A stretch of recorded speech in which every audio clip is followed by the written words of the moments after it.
দুর্গাপুরে ২৬ নম্বর ওয়ার্ডের ১৯ নম্বর জাতীয় সড়কের ধারে এবিএল মোড়ে বিজেপির দলীয় কার্যালয় পুড়িয়ে দেওয়ার অভিযোগ। ভাঙচুর করা হলো টালির চালও, পুড়িয়ে দেওয়া হয় বিজেপির দলীয় পতাকা। এই ঘটনাকে কেন্দ্র করে এলাকায় ব্যাপক চাঞ্চল্য।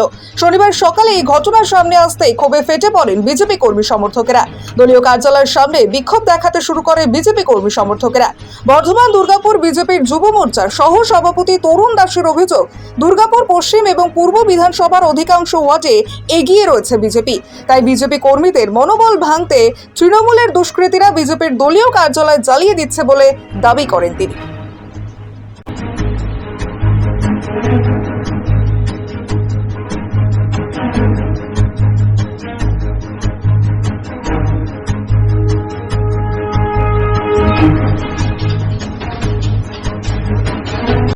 অন্ধকারে তৃণমূলের দুষ্কৃতী দল এখানে আমাদের ভারতীয় জনতা পার্টি ২৬ নম্বর ওয়ার্ডের যে আমাদের দলীয় কার্যালয়ে অগ্নিসংযোগ করে। আর এটাই বলতে চাই যে অগ্নিসংযোগ করে ভারতীয় জনতা পার্টি কর্মীদেরকে থামানো যাবে না, কারণ ২০২১-এর পরেও নির্বাচনের ফলের প্রকাশের পরে ২ তারিখে অগ্নিসংযোগ হয়েছিল, পুরো পার্টি অফিস পুড়িয়ে দেওয়া হয়েছিল। আবার আমরা পার্টি অফিস করি, আমাদের নেতৃত্ববৃন্দ এসেছিল, উদ্বোধন করে দিয়ে গেছিলাম, কিন্তু আবার এই নিয়ে কবার এই নিয়ে 2বার হলো।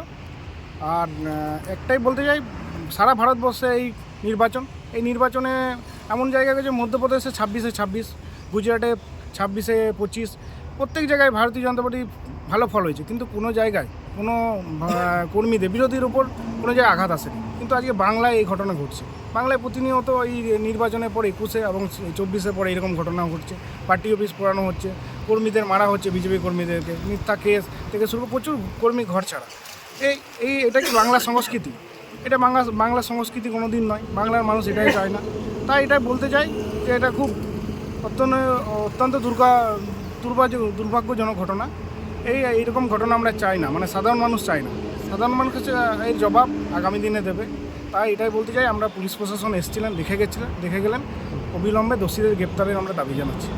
আপনার নাম? তরুণ দাস, ভারতীয় জনতা যুব মোর্চার জেলা সহসভাপতি।